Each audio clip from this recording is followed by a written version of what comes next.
Hello बच्चों, तो कैसे हैं आप लोग। तो बच्चों आज हम लोग जैसा कि लिखा होगा बोर्ड पे लिखा हुआ ये कि आज हम लोग पढ़ने वाले हैं उत्तर प्रदेश का इतिहास। तो बच्चों उत्तर प्रदेश का इतिहास उतना ही पुराना है जितना कि मानव सभ्यता। जैसे जैसे मानव सभ्यता विकसित होती गई है वैसे वैसे कहीं ना कहीं उत्तर प्रदेश का इतिहास भी विकसित होता गया है।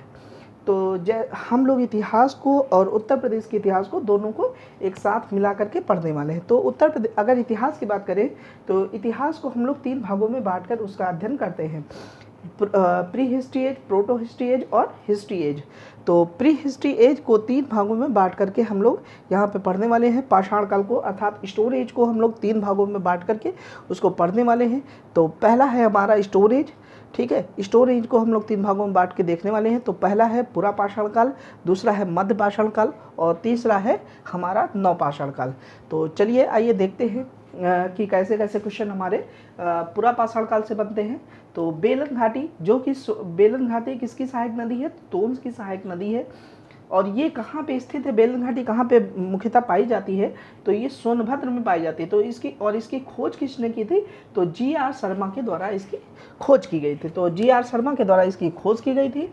तो यहाँ से एक क्वेश्चन बनता है कि बेलन घाटी कहाँ पाई जाती है और इसकी खोज किसने की थी। तो सोनभद्र, बेलन घाटी टोन्स की सहायक नदी में स्थित, नदी पे स्थित है, सॉरी में लिखा हुआ है, पे स्थित है। और इसकी खोज जो की थी वो की थी जी.आर. शर्मा के द्वारा की गई थी। यहीं से दूसरा क्वेश्चन जो बनता है हमारा कि लोहदा नाला लोहदा नाले के पास मातृ देवी की मूर्ति मिली है और ये भी एक पुरा पाषाणकालीन स्थल है। तो लोहदा नाला कैसा स्थल है, तो पुरा पाषाणकालीन स्थल है। और यहाँ से जो जो चीज़ें हमको मिली हैं वो है हमारी मातृ देवी की मूर्ति मिली है हमारी। और तीसरा हमारा आता है सोनभद्र के पास सिंगरौली और वाराणसी के पास चकिया, यहाँ से भी पुरा पाषाणकालीन स्थल के साक्ष्य मिले हैं। तो सोनभद्र, सिंगरौली और चकिया ये दो ऐसे पुरा पाषाणकालीन स्थल हैं जहाँ से पुरा पाषाणकालीन स्थल की जानकारी हमको मिलती है। तो इतना हम लोगों ने पढ़ा पुरा पाषाण काल के बारे में। आप आइए रिपीट कर लेते हैं। तो बेलन घाटी जो कि टोन्स की सहायक नदी है, ठीक है, बेलन घाटी जो कि टोन्स की सहायक नदी है और ये कहाँ पे है, ये सोनभद्र में है। इसकी अगर खोज की बात की जाएगी तो जी.आर. शर्मा के द्वारा इसकी खोज की गई थी। लोहदा नाला ये भी एक पुरा पाषाणकालीन स्थल है, ठीक है। और यहाँ पर मातृ देवी की मूर्ति मिली हुई है। और यहीं पे बात करेंगे, पुरा पाषाणकालीन स्थलों की ही बात करेंगे तो सोनभद्र के पास एक सिंगरौली आता है एवं वाराणसी के पास एक चकिया आता है। ये चकिया और सोनभद्र, सिंगरौली ये 2 ऐसे स्थल हैं जो कि पुरा पाषाण काल से संबंधित हैं। तो क्वेश्चन ऐसे बनेंगे कि चकिया किस काल का स्थल है, पुरा पाषाणकालीन, मध्य पाषाणकालीन और नवपाषाणकालीन। तो आप लोगों को इजीली टिक कर देना है कि पूरा पाषाणकालीन स्थल है। चलिए बात कर लेते हैं मध्य पाषाण काल की। तो मध्य पाषाण काल, यूपी में मध्य पाषाण काल के निम्नलिखित स्थल मिले हुए हैं। तो बात करते हैं पहले सराय नहराए की, महादहा की, फिर दमदमा की और फिर चौपाली मांडो की। अगर सराय नहराए की बात करेंगे तो यहाँ पर झोपड़ी मिली हुई है, फर्श मिला है, अस्थायी निवास मिला है और यहाँ से कुछ और भी स्थल मिले हैं जो कि सराय नहराए से है। यहाँ पे 14 समाधान स्थल है, 8 गर्त चूल्हे हैं, शवों का सिर पश्चिम की ओर, ये बहुत ही इंपॉर्टेंट चीज़ है कि जो वहाँ पे जो शव दफनाए जाते थे उनका जो सिर होता था वो पश्चिम की तरफ होता था और पैर जो होता था वो पूर्व की तरफ होता था। और यहाँ पे बाहरी आक्रमणों के साक्ष्य भी मिले हैं। तो यहाँ पर कहीं ना कहीं इस काल में आते आते युद्ध जैसी चीज़ें यहाँ पर विकसित होने लगी थी, धीरे धीरे करके विकसित होने लगी। और यहाँ पर चूँकि यहाँ से अधजली हड्डी मिली है तो यहाँ पे कहीं ना कहीं आग के भी थोड़े बहुत साक्ष्य हमको मिलते हैं। चूँकि अधजली हड्डी मिली है तो यहीं से आग के भी हमको साक्ष्य मिल जाते हैं। और फिर बात करते हैं महादहा की। तो युगल समाधि मिली है, हड्डी से बने बाड़ाग्र एवं आभूषण मिले हैं। अगर महदहा की बात करेंगे तो यहाँ से हमको युगल समाधि मिली है, 41 समाधान मिले हैं। और अन्य की बात अगर इसमें और थोड़ी चीज़ों की और थोड़ा सा डीप में जाते हैं तो यहाँ पे हड्डी से बने हुए बाणाग्र एवं आभूषण मिले हैं और 5 युगल समाधि मिली है, जिसमें से दो ऐसी समाधियाँ थी जिसमें 2 शवों को एक साथ दफनाया गया था और एक समाधि में 3 शवों को एक साथ दफनाया गया था। तो ये रहा आपका मध्य पाषाण काल। चलिए एक बार फिर से हम लोग रिपीट कर लेते हैं मध्य पाषाण काल को। तो ये मध्य पाषाण काल, तो यहाँ पे मध्य पाषाण काल में अगर देखेंगे तो यूपी में मध्य पाषाण काल के कितने स्थल मिले हैं, तो 4 स्थल मिले हैं। सराय नहराय हो गया, महादहा हो गया, दमदमा हो गया और चौपाली मांडो हो गया। तो बात कर लेते हैं सराय नहराय की। तो यहाँ पे क्या क्या मिला है, तो यहाँ पे झोपड़ी मिली है, यहाँ पे फर्श मिली है, यहाँ पे अस्थाई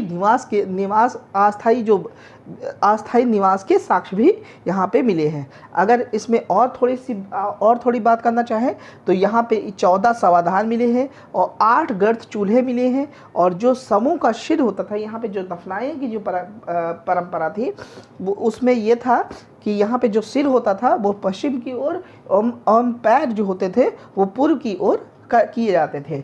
यहाँ पर युद्ध एवं आक्रमण के साक्ष्य भी मिले हैं और यहाँ पे अर्धजली हड्डी भी मिली है। बात कर लेते हैं महादहा की। तो यहाँ पे युगल समाधि मिली है, अर्थात यहाँ पे पेयर में लोगों को दफनाया जाता था, ठीक है। और यहाँ पे 41 समाधान मिले हैं। अगर और बात करेंगे तो यहाँ पे हड्डी से बने हुए बाणाग्र एवं आभूषण के साक्ष्य भी यहाँ पे मिले हुए हैं। अब बात करते हैं आगे। 5 युगल समाधि मिली है, इसमें एक ही समाधि में 3 लोगों को दफनाया जाता था। तो क्वेश्चन ये बनेगा कि आप लोगों से कि किस काल में एक ही समाधि में 3 लोगों को दफनाए जाने के साक्ष्य मिले हैं।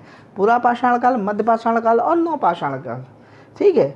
तो आप लोग टिक करिएगा कि मध्य पाषाण काल। तो चलिए आइए बात कर लेते हैं नव पाषाण काल की। तो बेलन नदी जो कि प्रयागराज में स्थित है, बात करते हैं बेलन नदी जो कि प्रयागराज में स्थित है।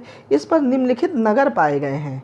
तो बेलन नदी पर कौन कौन से नगर पाए गए हैं, तो पहला नगर है आपका कोल्डिहवा, दूसरा नगर है आपका पंचोह और तीसरा जो संत कबीर नगर है जो कि लहुरादेव में है। लहुरादेव संत कबीर नगर में एक स्थान पाया जाता है जिसका नाम है लहुरादेव। यहाँ पे कृषि के प्राचीनतम साक्ष्य मिले हैं। इन स्थलों से कच्ची ईंट तथा घास फूस के बने हुए स्थल भी मिले हैं, अर्थात घर भी मिले हैं। तो ये रहा आपका एक छोटा सा वीडियो उत्तर प्रदेश का इतिहास का। तो आई होप कि आप लोगों को ये वीडियो काफ़ी अच्छा और हेल्पफुल लगेगा। अगर प्लीज़ हेल्पफुल लग रहा है तो इसी तरह मैं आगे आपको एक डीप स्टडी कराने वाला हूँ उत्तर प्रदेश के इतिहास की। और ये स्पेशली जो क्लासेस है हमारी वो यूपी पीसीएस और आरओ और एआरओ को लेकर के हैं। ये आप लोग प्लीज़ इसको जो UPSSC वाले जो भी बच्चे हैं उनके लिए भी हम एक डेडिकेटेड वीडियो लाने वाले हैं जहाँ पे UPSSC से संबंधित चीज़ों को किया जाएगा। क्योंकि ये UPSSC में ये काफ़ी हाई लेवल की चीज़ें हैं जो कि UPSSC में बहुत ही रेयरेस्ट केस में पूछी जाएंगी। और अगर आप लोग तैयारी करना चाहते हैं उत्तर प्रदेश, चूँकि उत्तर प्रदेश में जैसा कि आप लोगों ने विगत परीक्षाओं को देखा भी होगा कि उत्तर प्रदेश की जितनी भी परीक्षाएं हो रही हैं उसमें उत्तर प्रदेश का वेटेज कहीं ना कहीं बढ़ता ही जा रहा है।